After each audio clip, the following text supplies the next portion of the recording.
Hi, I'm Ian. Welcome to my channel where I talk about role-playing games and everything else, and then a bit of my musical outlet in between to provide, I don't know, me a bit of stress relief and hopefully at least some of you a bit of entertainment. In some of the comments in past videos, I've been asked to talk a bit more about spell lore, the magic system for Rolemaster. So that's what this video is going to be about. Just a bit of a ramble and a hand through spell lore and what it means and so on, and how you might, well, briefly touch on how you might use it in other game systems, which is what it was designed for at the outset. Although Rolemaster as a whole comprises a number of different systems, or arms lore for combat, spell lore for magic, and so on. Those initial game subsystems were introduced to replace parts of other systems like Dungeons and Dragons and RuneQuest and so on. So if you wanted to, if you weren't happy with the way that Dungeons and Dragons works with its Vancian magic system, fire and forget sort of thing with spell slots and so on, you could take spell lore and insert it into Dungeons and Dragons and use all of the Dungeons and Dragons rules, but spell lore for magic, and just replace the things wholesale. Requires a bit of tinkering and everything else. So there are basically 4 versions of spell lore. All of which are relatively similar to each other. So, first and second edition Rolemaster, which is it was the first kind of thing. They're pretty similar to each other. Most of the differences between first and second editions of Rolemaster are formatting. This is the second edition kind of version of it.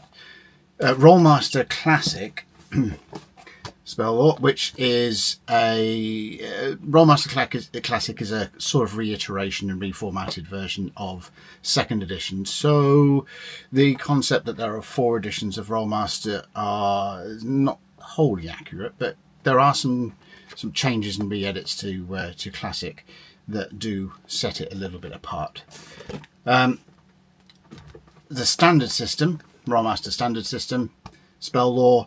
There is another version of Rolemaster called Rolemaster Fantasy Roleplay, or Rolemaster FRP, that is essentially a repackaged version of Rolemaster Standard System.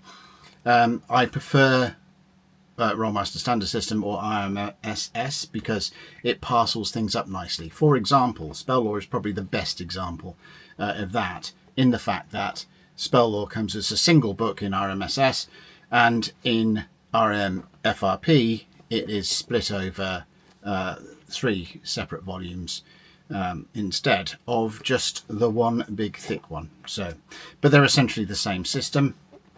And then the 4th edition, or major edition of Rolemaster, is Rolemaster Unified, which is the current edition of Rolemaster, of which I only have a PDF copy of that. So basically each edition of spell lore covers the same ground, with adjustments appropriate to the edition. So first, second and classic, like I've said, are more or less the same. RMSS and RMFRP are the same, and RMU is the latest edition with some streamlines and some changes and so on. For the purposes of this video, I'm going to use second edition as a baseline, because then that covers first, second and classic, more or less, and then I'll tweak in some explanations and where the various other versions of Rolemaster differ, perhaps, if they are pertinent, important, major differences, and it's relevant to the conversation at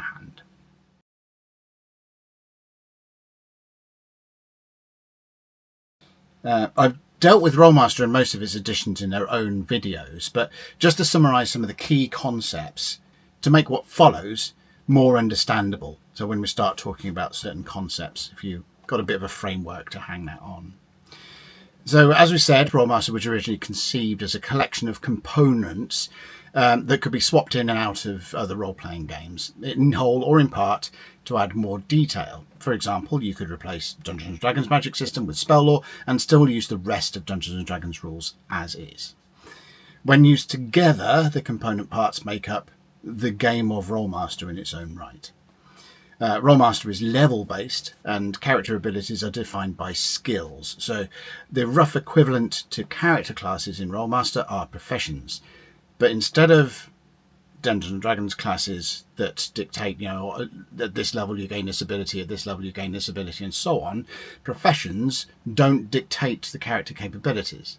What they do instead is determine how difficult certain skills are to pick up. So, for example, a fighter will learn how to fight with swords a lot easier than he'll learn how to cast spells. A wizard will find it easier to learn magic than how to fight with swords. So nothing else stops a wizard from learning how to use a sword and a fighter to learn spells other than the difficulty that they find in doing that. So professions fall under one of four categories. Pure spellcasters, whose main focus is casting spells of one particular broad type, right? We'll come into those types. They're called realms in Rolemaster, but we'll come into it in a second. Hybrid spellcasters, who focus on two or more types of magic. Semi-spell users, who combine spellcasting with mundane skills, not necessarily spellcasting and fighting, but it might be spellcasting and sneaky skills, or spellcasting and investigative skills, and so on. And non-spellcasters, who deal solely in the realm of non-spell skill bases. So examples of those, so magicians, who are the equivalent of wizards and so on, they are pure spell users of the essence type of magic, or the essence realm of magic. Sorcerers, who combine essence with channeling, so they're hybrid users, so they mix and match those particular forms of spells. A paladin, if you imagine the traditional form of paladin as per Dungeons and Dragons, where they are primarily a warrior, but they have some clerical abilities and clerical spellcasting and so on. That's a sort of epitome of a semi-spellcaster. So they combine that realm of arms, the warrior side of it, with their channeling spellcasting abilities. And the example of a non-spellcaster would be something like a rogue or a thief or something or a fighter that focus solely, or not solely, they can take other skills as they like, any skills they like, but their primary sort of sphere of ability is within those non-magical skills.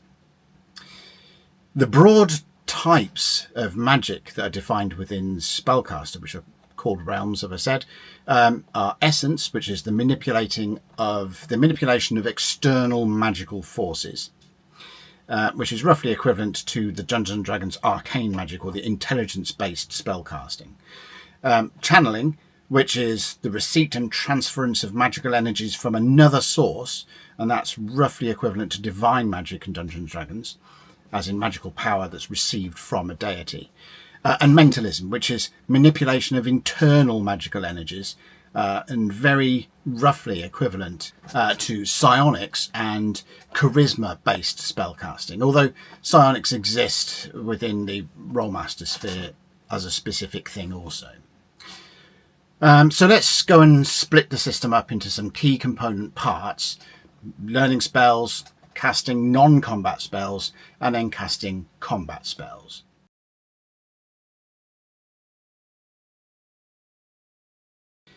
Within spell lore, spells are organised into lists of related spells of escalating power from levels 1 through to 20, plus spells at level 25, 30 and 50, and also filling up the gaps and beyond that and all sorts. Supplemental Rolemaster books include additional spells for the lists described within spell lore, as well as introducing new lists. So lists are categorized by realm, essence, mentalism, or channeling, or arcane once you get into the optional weeds within supplemental works, and classification. So base lists represent specialist spell lists for particular professions. Open lists And open lists are those that are common to all spellcasters within a given realm of magic. And closed spell lists, which are the more esoteric, harder to learn type of spells that are within a specific realm. Lists can be learned as own profession base lists, so they're the easiest ones to learn. Other profession based lists, so they're quite hard to learn because they tend to belong to people that don't have the same kind of teaching as you have, are quite removed. Own open lists, which are fairly easy to learn. Own closed lists, which are a little bit difficult to learn. And then closed and open lists from other realms of magic, which are pretty difficult to learn. The hardest ones to learn of all are base lists from professions that are not your own, that belong to another realm of magic. So they are it's almost triple locked on the way as to your route to understanding those spells. So lists are learned by spending what are called development points, Rolemaster's equivalent to skill points, which characters acquire at each level gained on a particular list. So editions of Rolemaster vary in the approach taken here. Within first, second and classic, development of a spells list, the skill provides a percentage chance that can be rolled once per level every time you develop it to determine a portion of spells from the list in question that have been successfully learned. So once that roll has been successful, then the skill is wiped out and you start developing again to accumulate the percentage chance that you're going to be able to learn the next portion of the list. In RMSS, RMFRP and RMU, the number of skill ranks that you develop in a skill list determines the highest level of spell that you know from that spell list. As far as I'm concerned, that is the more elegant solution, and it's the one that, even if I'm playing classic and so on, it's the one that I tend to use in those games, as well as RMSS and so on. And it's roughly like if you got 12 ranks in Firelore, for example, you know all the way up to the 12th level spell on that Firelore spell list. There are certain restrictions at play. First, the type of spellcaster, pure, hybrid, semi and non, that determines what portions of spells can be learned. So either in totality or within a round of development, depending on edition. Personally, I think the high cost of spell list skills for professions that are not traditional spellcasters naturally provides some form of these restrictions in any case. High development point costs per skill rank combined with restrictions in the number of ranks that can be purchased per level produce a natural cap. Within Spell there is no concept of preparation or memorization. Well, there is a concept of preparation, but we'll get to that. The spells a caster knows are the spellcaster knows. As long as the caster possesses all of the resources needed to cast a particular spell, he can do so. There are no spell slots per spell restricting a caster to a certain number of spells of a given level per day. There are restrictions as to how many spells can be cast during a, let's say for the sake of argument, a day, in the form of power points. A spell costs a number of power points to cast equal to its level. We'll come into this when we get more into the casting mechanics. I mention it here because either as an option or as a core mechanic, depending on the edition, power points are determined by skill development. So the core first and second and classic, they provide power points to casters automatically by level according to their ability in whichever ability is tied to their realm of magic. And then power points can also be added to and or multiplied by magic items. So other skills to be aware of when developing spellcaster potential using spell lore is the ability to aim certain combat spells effectively via the directed spells skill. The ability to cast spells from magic items via the runes, staves and wands and attunement skills, depending on edition, and the ability to modify, hide and perform magical tricks with spell effects through a number of different skills to those ends, spell mastery and spell trickery and so on. keeping in mind the type of spellcaster that you wish to create, the spell lists that they are going to primarily learn and use, and the ways in which they will use the spells on those lists, that will inform you of the skill options to take up in that regard. On a final note, in certain role-playing games, the concept that a spell can escalate in power is present. So, for example, in Dungeons & Dragons, some spells increase in power according to the level of the spellcaster or the spell slot that is used to cast it, as in 5th edition.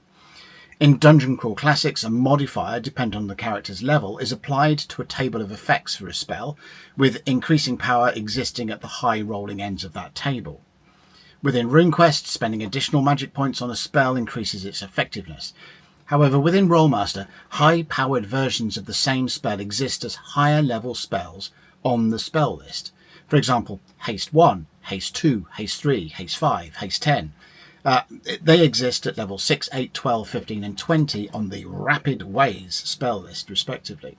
Or include some components of caster level, skill and ability that improves the effectiveness. For example, when we're talking about the Firebolt spell, and that's affected by the caster's directed spell skill for the Firebolt spell.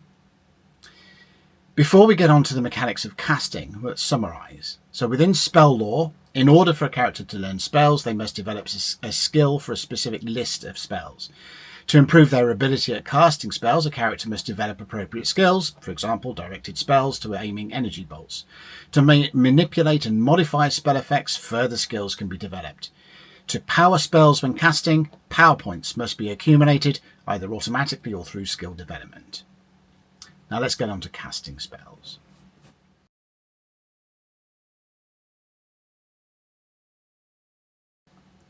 It does not always follow that a character can cast every spell he or she knows. A first level character, for example, could potentially know all of the spells on the list up to 5th level. The basic spell lore rules cap the maximum spell level a character can cast to be equal to his or her own level. So in the case of a first level character, they may know spells up to 5th level, but they can only cast spells of 1st level. Different realms also possess different restrictions. So essence casters are penalised by encumbrance, channeling casters if they're wearing metal, and mentalism casters if they are wearing headgear, for example. Spells also take time to cast according to the difference between the caster's level and the spell's level. Now that determines how many rounds that the caster may need to prepare a spell, and that's the actual sort of gathering everything else to go and actually do the function of casting the spell, and then to cast the spell itself. And as you can see, I'll put the table somewhere. The higher the difference between the caster's level and the spell's level, the easier the caster has. It's the faster he can do that preparation and get it out there. For non-attack spells, the resolution is pretty simple. Roll percentile dice, and if the result is 3 or higher, then success. Otherwise, you need to roll on the non-attack spell failure table. Now, people call Rolemaster, jokingly, Table Master or anything like that. Table Master is pretty much a unarguable thing. There is quite a few tables in it. But I would argue that those tables make certain aspects of the game more effective and sort of easier to play in some ways. However, you can't argue about the fact that Rolemaster does involve a lot of charts and tables. If the spell succeeds, and then you follow the description of the spell at hand and apply its effects. If a caster's level is 6 or more levels higher than the spells, then the caster requires a single combat round. If they are 3 to 5 levels higher, then they need 2 rounds, 1 round to prepare and 1 round to cast it. And if they are of equal level to 2 levels higher, then they need 3 rounds of combined preparation and spellcasting time. The caster must also spend a required number of points, the power points, to fuel the spell. A spell requires a number of power points equal to the spell's level, so a 20th level spell requires 20 power points. If the requisite number of power points are not available, then in the basic rules, the spell cannot be cast. And that's the basics for spellcasting. There are optional rules within spell lore and additional supplements that enable spellcasters to overcome some of the restrictions for their magic type, perform risky feats of spellcasting, and so on. One of the most common options here is risking extraordinary spell failure by ignoring the casting requirements of a spell. Attempting to cast it more quickly than normal, casting a spell higher than the caster's level, wearing restricted items of clothing, and so on. In the case of extraordinary spell failure, each restriction not met carries a modifier to the roll, and if that roll is failed, then spell failure is rolled using the extraordinary spell failure modifier, or a multiple thereof. In other words, the caster risks failure at the worse than usual level by ignoring the standard restrictions. Spell failure results cover distractions causing the spell not to be cast, to giving the caster a mild stroke and rendering them ineffective for a period, or landing them in a coma. In other words, spell failure is something to be avoided if possible.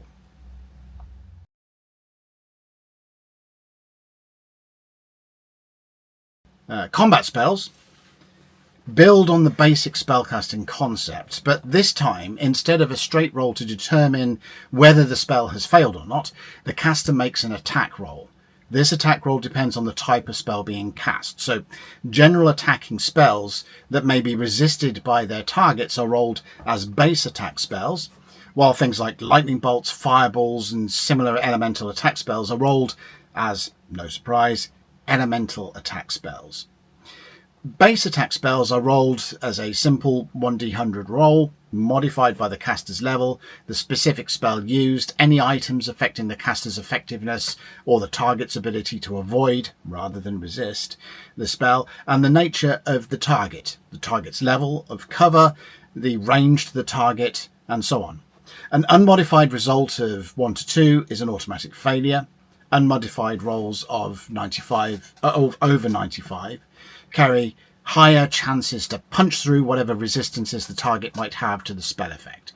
If neither of those two instances apply, the modified roll is compared to the base attack table, which breaks down the realm of magic, essence, channeling, mentalism, and so on, with the armor worn by the target, where relevant, to determine a resistance penalty or a failure of that spell. Much as in Dungeons & Dragons, where targets of certain spell effects receive a saving throw to see if they are affected, targets in spell lore receive resistance rolls. If an attack spell is successful, the target can make a resistance roll using the modified results from the base attack roll. The caster's level is compared to the target's level, providing a base value that must be equal to or exceeded to successfully resist. A roll is made, modified by the base attack result, and any defences the target may have that affect their ability to resist rather than avoid, and if the modified result beats the resistance target, the target has resisted the spell's effect. Otherwise, the effects are noted in the spell's description. They are applied. Elemental attack spells are a little different and are resolved in a similar way to weapon attacks in Rolemaster. For spells that are subject to the directed spells list, which is elemental attack spells that target individuals rather than areas, an open-ended attack roll is made. I'll explain open-ended rolls in a second. Modified by the caster's ability, including level, relevant directed spell skill, and so on, and the target's ability to avoid the attack, their ability to dodge, cover, use of shields, helmets, and so on, and range. This roll is compared to the armour type worn by the target from 1 to 20, 20 being full plate mail and everything else, and 1 being you just in your pants or whatever. And the result is a number and possibly a letter. The number is the amount of concussion hits that you are take as damage, roughly equivalent to hit points more or less, and the letter refers to a critical and severity. Severities run from A through to E, with E criticals being the most devastating. Higher letters are possible, usually indicating that more than one critical has been imposed. For example, a result of 147 against an armor type of 6 when attacking with an Ice Bolt, inflicts 34 concussion hits and an F critical. And that F critical translates into an E impact critical and A cold critical. Nasty. Open-ended rolls are a staple mechanic of Rolemaster. So for low open-ended rolls, on rolling a 1 to 5 on percentile dice, you roll again and then subtract the second roll from the first. And for a high open-ended roll, rolling a 96 or higher, you roll again and add the second roll to the first. In Common Garden D20 terms, this is equivalent to rolling again and subtracting on a roll of 1, and rolling again and adding on the result of 20. The concept enables rare chances of extraordinarily low and high results. For area spells, a similar method is taken, except that no directed spell skill is involved, and the roll for the spell attack roll is applied independently to all targets in the area. They will have varying results when comparing the roll to their armor worn and so on.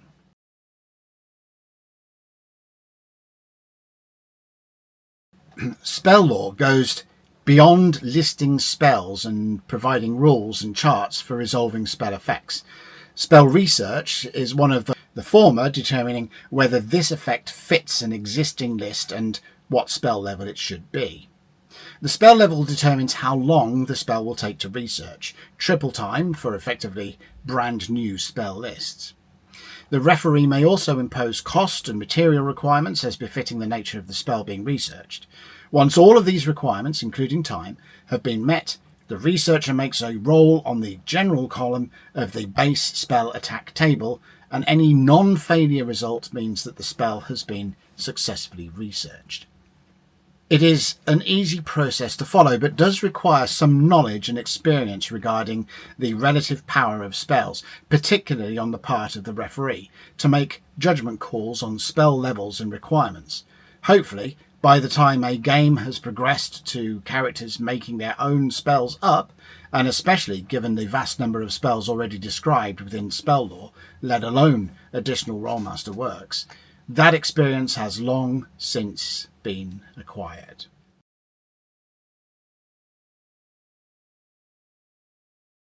Spell lore also considers the creation of magic items. The process here is, like spell research, pretty straightforward, and largely compromises picking the right spells from various spell lists to build the item desired.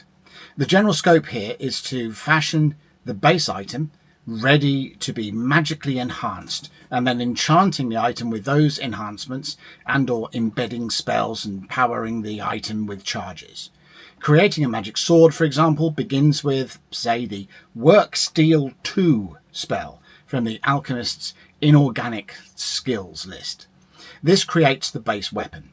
The alchemist might simultaneously weave in the Low Intelligence spell from the Enchanting Ways list, imbuing the weapon with an ability to cast second level spells.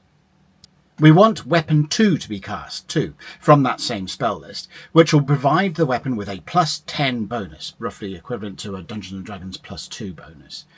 Embed 2 from the Essence Embedding list can then be used to embed the second level Shock Bolt 100 feet spell, which is a second level Magician spell. This whole process results in a plus 10 weapon with low intelligence that can cast Shock Bolt to a range of 100 feet through its own means, rather than the wielder needing to call the spell forth, as would be in the case of, say, a wand. Time, costs and materials are as required by the spells being called on, and the characters, player or non-player, involved. Our example weapon would require at least one alchemist possessing all of the required professional spell lists and the ability to cast the spells needed, and a magician with knowledge of light lore to at least second level for the Shock Bolt. Their time and effort must be repaid.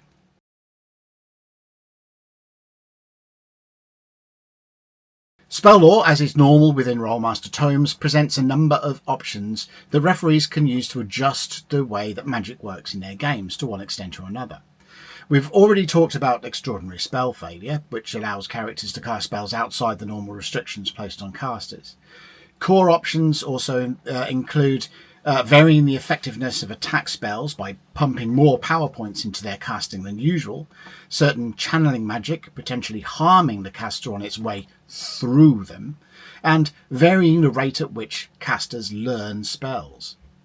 Beyond spell lore, and into additional Rolemaster materials, further options for spellcasters exist, including new professions, new spell lists, spells for existing lists, attack tables, and more on the mysteries of arcane magic. New rules for casting spells are also described, and amongst my favourites here are PowerPoint under and over casting, which answers the question of what happens when you spend fewer or more than the required power points for a given spell, prosaic magic, spells of minor effect that, in a way, mirror D&D's cantrips, extensions to elemental magic, and vast expansion to the research in magic item systems, particularly within the Treasure Companion. The absolute point of spell lore and its options is to be able to play around with the array of material provided to come up with a magic system that suits the campaign that you are trying to build. For folk that are not keen on the traditional Vancian approach taken by Dungeons & Dragons, it's not a bad place to start looking for inspiration to break away from it.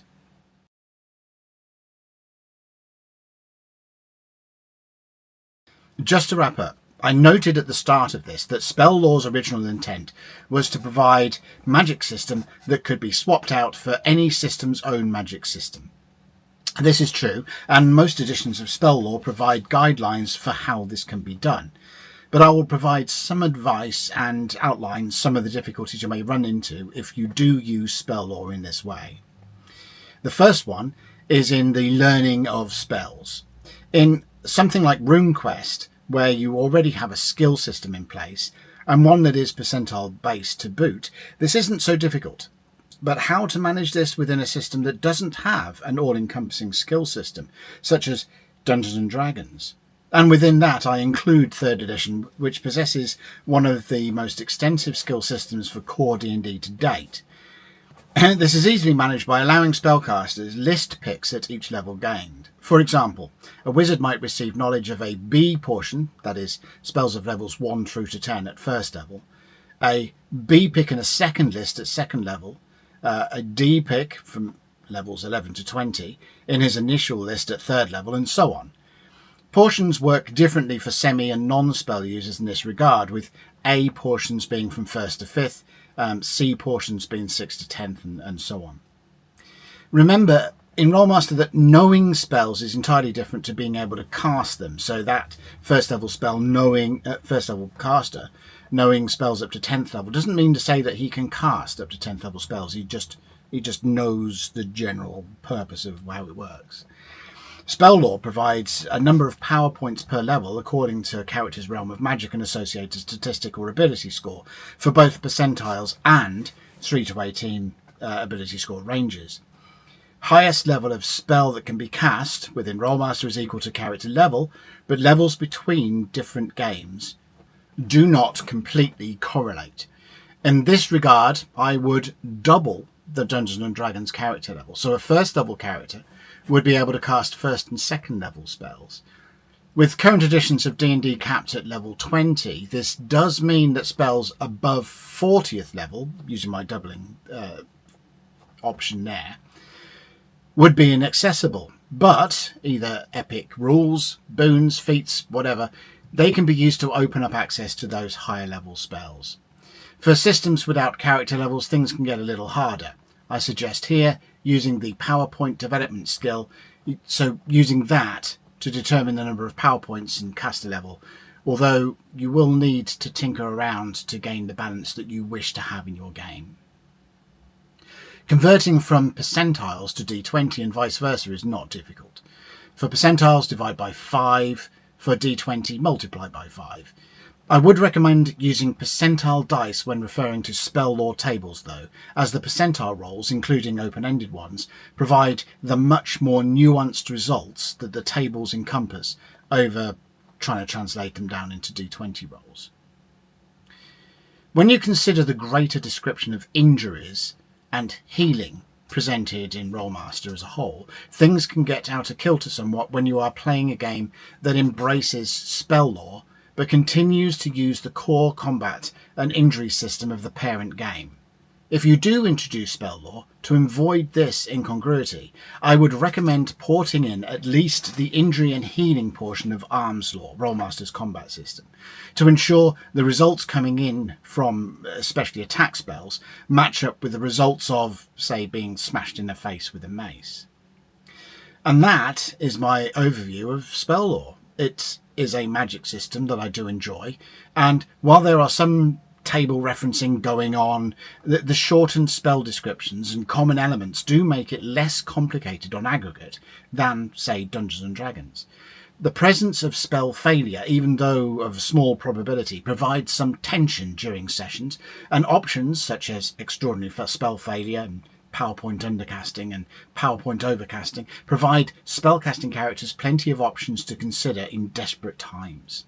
Or, as in the case of maybe non-desperate times, if chucking a couple of extra points into a fireball result in a spectacular flash frying of a Goblin King's entire retinue for the effect, is the order of the day. As with much of Rolemaster, it's a toolkit to hone into perhaps something pretty close to what you are looking for in a magic system, should the current magic system that you use prove not to be satisfying.